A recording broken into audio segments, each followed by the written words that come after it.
birabaye M23 cyangwa se intare za Sarambwe zirasa n'izigeze ku mugambi wo gusohora ingabo za Sadc za Afrika y'Epfo, Tanzania, Malawi ku butaka bwa Goma. Amakuru ingenzi atugezeho kandi rwose aturuka ku banyamakuru bavuga ko babonye ibiva indani muri Goma nuko ngo ingabo za Afrika y'Epfo zari zaroherejwe gufasha igisirikare cya Kongo FARDC kurwanya intare za Sarambwe biciye mu butumwa bwa Sadc Sami DRC zigiye gutaha zinyuze ku butaka bw'u Rwanda nyuma y'ukwikanyiza gukomeye kwa Perezida wa Afrika y'Epfo Cyril Ramaphosa. Tugiye kwinjira muri article y'ugusohoka kw'ingabo za Sadc muri Goma nyuma y'uko zari zimaze iminsi zitangatanzwe n'intare za Sarambwe ku buryo buri kimwe cyose cyakorwaga nabo basabaga uburenganzira. Ndashaka ngo twinjire kuri page imwe ku yindi kuri iki kibazo, ku buryo intwaro zabo ngo zishobora kuza gusigara ku butaka bwa Kongo zigasigara mu biganza by'intare za Sarambwe. Biravuga ko harimo indege z'intambara, harimo ibifaru, harimo n'izindi mbunda zigezwe mu ikoranabuhanga rihambaye cyane. Bigakekwa ko ibi bigiye gutuma intare za Sarambwe mu gihe izi ntwaro koko ziraza kuguma kuri ubutaka, kuko bivugwa ko izi ngabo zidashobora kwinjira ku butaka bw'u Rwanda zifite izi ntwaro, kandi bo ubwabo abasirikare ba Afrika y'Epfo barafatanyije n'igisirikare cya Kongo n'inyeshyamba za FDLR kurasa ku butaka bw'u Rwanda. Bigakekwa ko izi ntwaro rwose zigomba kuguma ku butaka bwa Repubulika Iharanira Demokarasi ya Kongo bakanyura ku butaka bw'u Rwanda nk'uko abacancuro bahanyuze.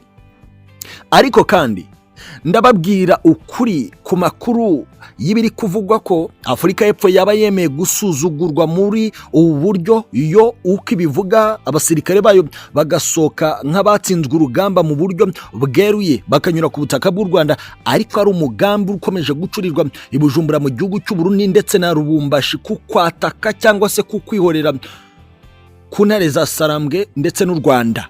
Aya ni amakuru ari mu butasi bukomeye turaza kwibandaho ku buryo bukomeye cyane. Buretse kandi turaza kugaruka ku kuba intare za Sarambwe zategetse ko ibi bigomba kuba zigasoka ku butaka bwa Goma bigenanye n'imipango yari yamaze kuvumburwa hagati ya Sadc, FARDC na MONUSCO. Birasa nkaho yari page ikomeye cyane tugiye kwinjiramo akantu kamwe ku kandi, gusa nkuko musanzwe mubizi kugira ngo twinjire kuri page ziremereye cyane nk'izi, reka tubanze dukure amakuru y'ingenzi ava ku mirongo y'imbere ku rugamba, aho urusaku rw'ibituruka rukomeje kumvikana mu rukera rwo kuri iki cyumweru. Amakuru aratwerekeza muri teritwari ya Walikale muri Pinga.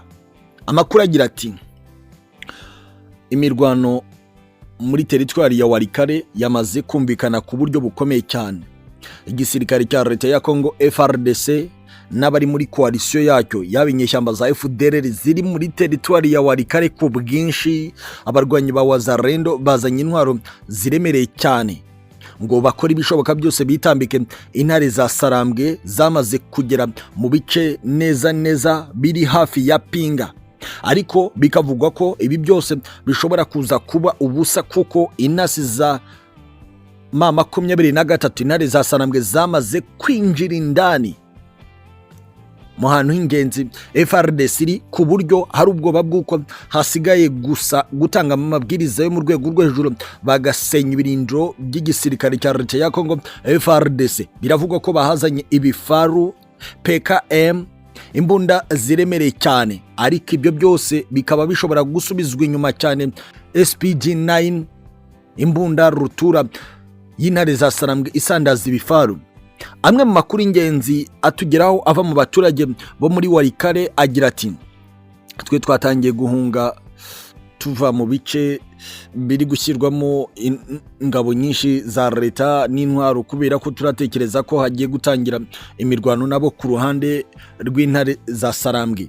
Biravugwa ko ubu ngubu mu gace ka Mpeti ariho intare za Sarambwe zirimo zerekeza neza, aho kuhava werekeza muri Pinga ari ibintu byoroshye cyane. biravugwa ko uyu munsi ushobora kuza kuba indyankurye nk'uko amakuru ingenzi agaragaza ko hari n'urusaku rw'ibiturika rwumvikanye mu bice biri hafi ya Pinga. Amakuru y'ubutasi ubu bikavugwa ko ariyo ari gukusanywa n'intare za Sarambwe ku buryo buri kimwe cyose gishobora kuza kurara gishyizweho akadomo ku mirwano y'amateka igomba kuzabera hano muri Pinga, kuko bivugwa ko intare za Sarambwe zishaka kwafata byanga bikunda kugira ngo barebe uburyo bakuramo teritwari ya Walikale. Bikavugwa ko inyeshyamba za FDLR ziri ku bwinshi muri iyi teritwari zishobora kuzasubira muri Masisi, ibishobora gutuma ibintu biba bibi cyane kubera ko iyi Masisi irimo naho intare za Sarambwe. Ibi byose biragenda biba bibi cyane ku ruhande rw'igisirikare cya Kongo FARDC. Gusa haramwe mu makuru twumvirije y'umwe mu bagore bumwe mu basirikare ba Kongo mu bazanye intwaro hano Ipinga, wagira guti ntabwo nakubwira ngo ukomeze kuguma muri ibi bice, icyo nakubwira ufite kwerekeza Kisangani, kubera ko famiye yanjye yose urabizi ko ariho nabohereje kugira ngo ariho bafatira uburyo bushobora kubageza muri Kasai. Niba ubyibuka neza uko twabipanze nuko ndatekereza ko wagakwiye kubuhunga. Ibigaragara nahanga nuko ari amategeko ari kubikora, ariko twamaze kubona ibimenyetso by'uko n'ubundi umwanzi yamaze kutwitegura, kandi kuba yaje nahita twataka n'ibimenyetso by'uko arimo aratwigaho, kandi ibi bintu bene bisa no kubanza guturana n'umwanzi byagiye bidushegesha cyane. Ndatekereza ko icyo ari igihe cyawe cyo guhitamo amahitamo meza agutwara kure kugira ngo tutazagirwaho ingaruka bishoboka cyane. Aya ni amakuru ingenzi kandi amwe mu makuru aremereye cyane dutangiye kugeraho muri aka kanya. Ariko kandi ku rundi ruhande amakuru atugeraho ava mu bitangazamakuru bikomeye akavuga ko etamajoro y'igisirikare cya Repubulika Iharanira Demokarasi ya Kongo yamaze gusaba ukuriye abasirikare muri teritwari ya Walikale ko agomba gukora ibishoboka byose kugira ngo intare za Sarambwe zitambuka umugezi utandukanya Mpeti ndetse n'iyi Pinga, kubera ko ibintu byaba bibi cyane ku kwinjira muri uyu mujyi wa teritwari ya Walikale. Amwe mu makuru y'ingenzi kandi mbere yuko twinjira rwose ku gusohoka kw'ingabo za Afurika y'Epfo muri Sadc, reka tubanze tuyahere ku kiganiro bivugwa ko cyaraye kibaye mu ijoro. Cyari kirimo umugaba mukuru w'ingabo za Repubulika Iharanira Demokarasi ya Kongo Lieutenant General Jules Banza Mirambwe, umugaba mukuru w'ingabo z'igihugu cya Malawi General Paul Valentino Fili, umugaba mukuru w'ingabo za Afurika y'Epfo General Ruzani Mahwanya, umugaba mukuru w'ingabo za Tanzania General Jacob John Mukunda, umugaba mukuru w'ingabo za Chad General Abakar Abdelkerim Dauda, umugaba mukuru w'ingabo za Angola General Antonio Egidio de Sousa Santos.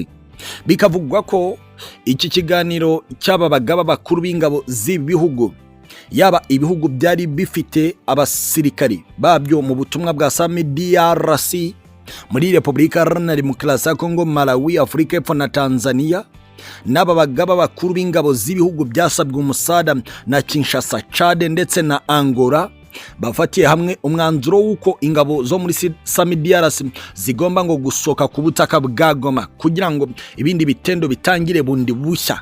Ayo ni amakuru yamaze kutugeraho ava muri kimwe mu bihugu kirimo umugaba mukuru w'ingabo witabiriye iki kiganiro. Ntabwo twabashije kumenya ikintu kimwe ku kindi ku byaganiriweho, ariko bivugwa ko General Antonio Egidio de Santos wa Angola yavuze ko rwose umusada wa Angola uhari, ariko nyuma yuko abari mu butumwa bwa Sami DRC bagomba kubanza kubusobokamo. Bikavugwa ko General wa Chad Abakar Abdelkerim Dauda yabwiye bagenzi be ko iki ari igihe cy'intangiriro y'ukuri yo kugira ngo bashyigikire umuvandimwe Tshisekedi. Umugaba mukuru w'ingabo za Tanzania General Jacob John Mukunda bivugwa ko nta byinshi yavuze muri iki kiganiro, bigakekwa ko ashobora kuba yarabonye ukubabazwa kw'ingabo ze byabereye muri Goma mu ntambara bahanganyemo n'intare za Sarambwe. Ibi byose nibyo rero twubakiyeho amakuru atuganisha ku gusobanura neza akantu ku kandi. Amakuru yahwihwishijwe kuva mu masaha y'ijoro avuga ko ingabo z'umuryango w'iterambere rya Afurika y'Amajyepfo Sadc zoherejwe mu butumwa bwa MAA23 kugushyigikira ingabo za Congo FARDC ku kurwanya inyeshyamba cyangwa se abarwanyi b'intare za Sarambwe. Bivugwa ko ubu izi ngabo zigiye gusubira mu bihugu byazo zinyuze ku butaka bw'u Rwanda, niko amakuru yavugaga. Ngo biteganyijwe ko uyu munsi ku cyumweru baragera mu karere ka Rubavu nyuma yo kwambuka bava ku butaka bwa Goma muri Repubulika Iharanira Demokarasi ya Congo.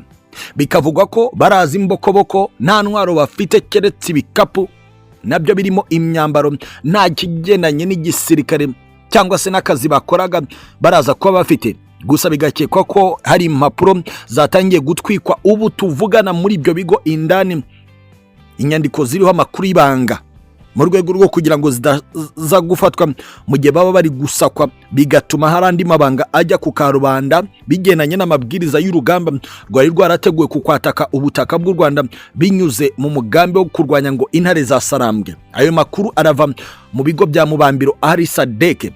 Amakuru y'ingenzi atugeraho agira ati intare za Sarambwe ubwazo nazo zari zimaze iminsi zotsi igitutu umuryango wa Sadc gukuriza ingabo ku butaka bwa Goma, akenshi bikaba cyane mu gihe hari amakuru y'ubutasi yamaze kumenyekana y'imigambi iri gucurirwa i Bujumbura kuri operasiyo ngo zigambire kuza kubohoza abafashwe bunyago cyangwa bagotewe mu bigo bya Mubambiro bya Sadc.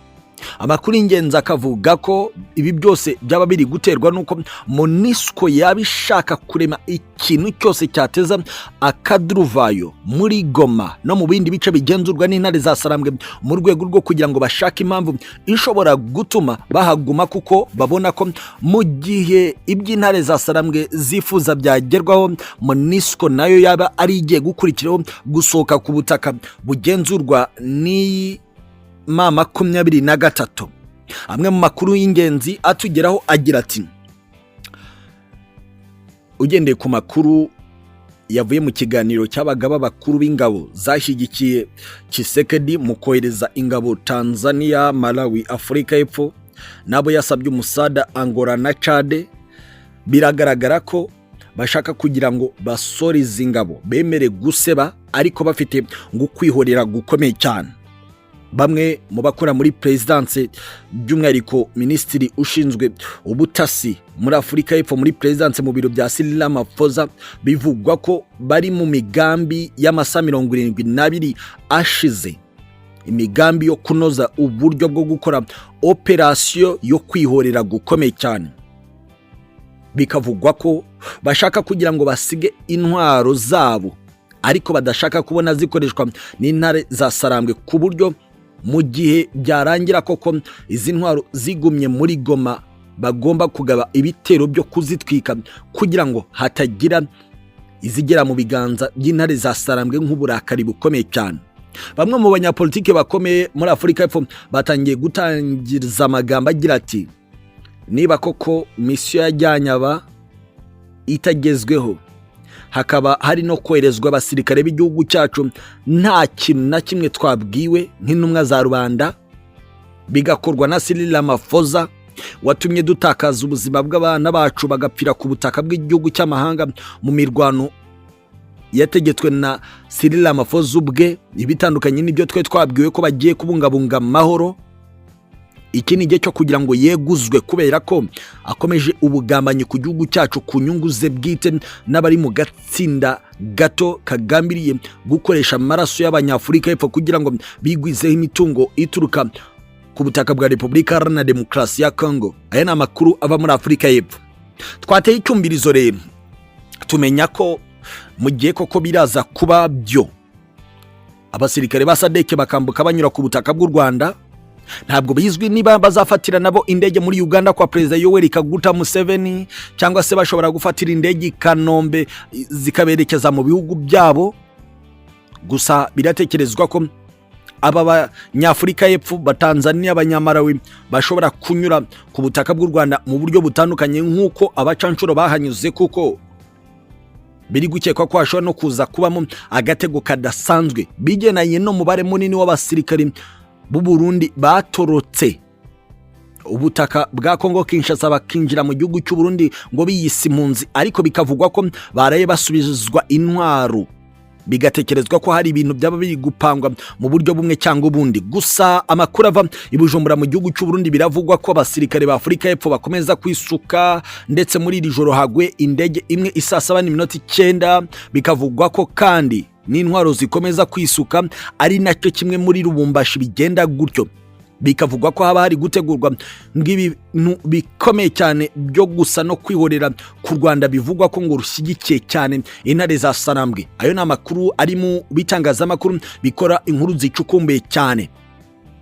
Hari amakuru twaguyeho ku mbuga nkoranyambaga agira ati Afurika y'Epfo yamaze gucishwa bugufi n'intare za Sarambwe, ariko bo babona ko atarizo, ahubwo ari uwo bashinjura inyuma y'intare za Sarambwe watumye Afurika y'Epfo iseba cyane, ndetse no kunyomozwa kwa Perezida Cyril Ramaphosa bikozwe na Perezida Kagame, akavuga ko ari kumubeshyera ibyo baganiriye atari byo yatangaje, ngo byongereye gutekerezwaho ko Afurika y'Epfo igomba kwihorera ku Rwanda. Abasesenguzi n'abakurikirana hafi bagasanga ahubwo aribwo Afurika y'Epfo ishobora gukora amakosa ashobora kuyandagaza nk'igihugu giciriritse mu bya gisirikare, mu gihe bahubuka gukora andi makosa akomeye cyane nyuma y'uko bohereje indege zari zigambiriye kujya gukora operation muri Goma, zimanukanye abakomanda kugira ngo babohoze ngo abasirikare babo nabo aho bari mu bigo bya gisirikare bagasohoka barasa, ariko bagasanga ni gasopo bigenanye nuko binjiye mu kirere cy'Afurika y'Uburasirazuba, bagatangira guhabwa warning cyangwa gasopo zibabwira ko izi ndege nizidasubira inyuma ziraza kuraswa. Biravugwa ko badashaka gupfa kurekura gutyo gusa, ariko bikavugwa ko Perezida w'u Burundi Evariste Ndayishimiye ari ubishaka cyane, kubera ko atekereza ko mu gihe akaduruvayo kakomeza ari bw'igihugu cye gishobora guhumeka, kubera ko mu gihe bareka ko intare za Sarambwe zigarurira Uvira n'ibice biyikikije byose byaba ari nka gasopo ku buzima bw'abarundi babonaga amaramuko cyangwa se ibikomoka kuri peteroli byambukiye ku butaka bwa Repubulika Iharanira Demokarasi ya Kongo. Birasa nk'aho ibintu bikomeje kuba bibi cyane mu burasirazuba bw'iki gihugu. Reka dutere amatako kugira ngo dukurikiranire hafi chapitre imwe ku yindi kuri iyi ngingo. Ni byinshi cyane bikomeye, ndababwira ko ibyo ku mirongo y'imbere ku rugamba muri Uvira ari mu kanya gato karibuze ku yindi article turabategurira. Santene sana. Niko kuri birashya bishyira bishyito bigenanye n'ibiri kubera ku mirongo y'imbere ku rugamba. Nizere ko mwabyumvise twateye amatako mu burasirazuba bwa Repubulika Iharanira Demokarasi ya Kongo, aho ibintu biri gusa n'ibirushaho guhindura isura kandi bisharirira ubutegetsi bwa Kinshasa bwa Perezida Felix Antoine Tshisekedi Chilombo, nyuma y'uko hamenyekanye umugambi wo guhuza kw'ibikorwa hagati ya Kinshasa, Pretoria ndetse na Bujumbura. Ubu hari amakuru mashya amaze kugera hanze bigendanye nuko ari ngombwa gufata agace ka Uvira mu buryo bwihuse kandi kagakurwamo n'umutekano wako ugakomeza gusugira, ntibizabe ikibazo gikomeye cyane gishobora kuhangiza kivuye i Bujumbura mu gihugu cy'u Burundi. Amakuru atugeraho ava ku mirongo y'imbere ku rugamba akomeye cyane niyo tugiye kwibandaho, yaba muri Uvira ndetse na Rubero. Gusa mbere y'ibyo byose reka mbanze mbatambagize izindi article zitandukanye kugira ngo tuze guharurira inzira izo nkuru z'umuvinyo zikomeye cyane. Reka mbaye ikaze.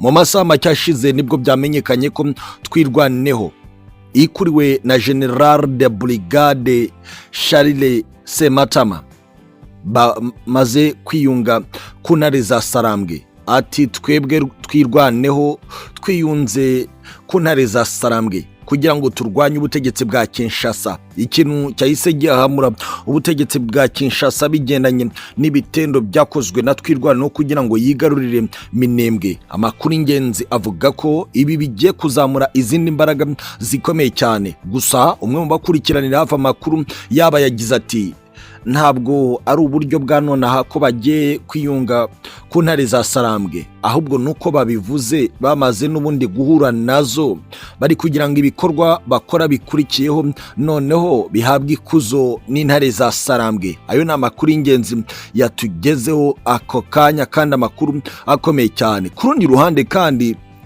bikubwira ko ibintu byongeye gukomera, intare za Sarambwe zasohoye itangazo rikomeye cyane. Ati turashimangira ko twiyemeje gukemura ibibazo byumvikanyweho mu kibazo cya Repubulika Iharanira Demokarasi ya Kongo. ndetse no kuba turi kugira ngo tuganire ku guhagarika imirwano aka kanya mu gihe ubutegetsi bwa Kinshasa bwabishaka. Icyakora mu gihe ngo ibitero simusiga by'ingabo za leta byakomeza gutya, intare za Sarambwe zifite uburenganzira bwo kwirwanaho no kurengera abaturage. Abasesenguzi n'abakurikiranira bakavuga ko bene aya matangazi yasohotse buri gihe habagiye kuba agatendo kadasanzwe ku buryo bababaza leta. Intare za Sarambwe zongeye gutangaza ko zishyigikiye rwose mu buryo bweruye ibiganiro, gusa zivuga ko ingabo za leta n'imitwe zifasha zikomeje kurasa ku birindiro byayo aho biri hose zikoresheje ibitero byo ku butaka ndetse n'iby'indege. Intare za Sarambwe zongeyeho ko abasirikare ba leta FARDC n'abafasha barimo gukorera amarorerwa abaturage Ibuvira ndetse na Minembwe. Intare za Sarambwe zisoza zivuga ko zifite uburenganzira rwose bwo kwirwanaho. Aya matangazo asa buri gihe n'ahamagarira cyangwa se agaragaza ko agiye kuba agatendo kadasanzwe. Bikavugwa ko ibyari bimaze iminsi bikorwa n'abakomanda mu ntare za Sarambwe muri Uvira bigiye guhagarara, ahubwo hakinjira umubare munini ntare za Sarambwe kukubohoza mu buryo bweruye umujyi wa Uvira mu gihe bari bamaze iminsi barimo barawukorera amasuku y'ingenzi kugira ngo bazawinjiremo nta kindi kibazo kivutse. Aya ni amakuru y'indani akomeza kutugeraho. Ku rundi ruhande kandi Kashale Crespe, uyu wari umuyobozi ushinzwe itumanaho mu muryango w'ubufasha wa Panzi Foundation wa Dr. Denis Mukwege, yamaze kuva muri uwo muryango wa Denis Mukwege yerekeza mu ntare za Sarambwe. Ibisa nko gucika amaboko kuri Dr. Denis Mukwege. Birasa naho ibi bigaragaza izindi mbaraga intare za Sarambwe zongeye kubona. Gusa ku rundi ruhande kandi bari kuvugwa ko abapolisi barenga 2,100 bahoze bakorera igipolisi cya Repubulika Iharanira Demokarasi ya Kongo ndetse n'abasirikare 890 bahoze ari aba leta ya Kongo FARDC bamaze kwinjira mu ntare za Sarambwe. Birasa nkaho abanyekongo batangiye kureba kure igishobora kubagirira umumaro kurenza gukomeza guhanganira ubutegetsi bwa Kinshasa bugaragaza ko butari kumwe nabo ku mirongo y'imbere y'urugamba ndetse no kubakunda mu buryo busanzwe, kubera ko benshi muri aba n'ubundi baturuka mu gice cy'uburasirazuba bwa Repubulika Iharanira Demokarasi ya Kongo. Birasa nkaho ari ibintu bikomeye cyane. Ku rundi ruhande indi nkuru irimo iracaracara kandi ikomeye nuko ubwo aba bapolisi bemeraga kwihuza n'intare za Sarambwe, Major Jackson, komanda w'igipolisi cyayoboraga Bukavu, yagize ati iki ni igihe cy'ukuri cyo kugira ngo twihuze n'abavandimwe b'intare za Sarambwe. Twe turaba polisi b'ubutegetsi n'ingoma. Aya ni amagambo akomeye cyane. Kinshasa rero, Perezida Tshisekedi yasabye abagize guverinoma asa n'utanga amabwiriza kuri Minisitiri w'Intebe Madame Suminwa Judith Tuluka gutanga nibura ibihembo bingana n'amadolari 500 kuri buri musirikare wa Repubulika Iharanira Demokarasi ya Kongo uri ku mirongo y'imbere ku rugamba nk'uburyo bwo kubazamurira morali kugira ngo bakomeze kwihagararaho. Ibisa n'ibidasanzwe. Gusa avuze ibi ikinyamakuru Le Soir gitangaje ko nibura buri mucancuro yahabwaga 20,000 by'amadolari y'Amerika buri kwezi. Aya ni amagambo akomeye cyane. Kandi ibi Tshisekedi nanone yabivuze mu nama y'abagize Union Sacrée cyangwa se ubumwe bwera, agira ati naganiriye n'abayobozi b'amadini ariko nababwiye ikintu kimwe, sinzaganira n'ibikinisho mu gihe ubikinisha hari. Yongeye kuvuga ni magambo akomeye cyane ati tugiye kubaka ingabo z'umwuga kandi zishyigikiwe bihagije. aya ni amagambo akomeye yavuzwe na Perezida wa Repubulika Iharanira Demokarasi ya Kongo, n'ubundi byagaragaraga ko rwose arimo aravuga amagambo akomeye asa nkaho ahubwo ashaka ku isanduku ya leta yongera kwemerezwa gusohokamo amafaranga agomba kunyerezwa ku ruhande rwe n'abandi basirikare bakuru muri iki gihugu. Birasa nkaho ari ibintu bidasanzwe. Tshisekedi yongeye kandi kubwira abagize Yose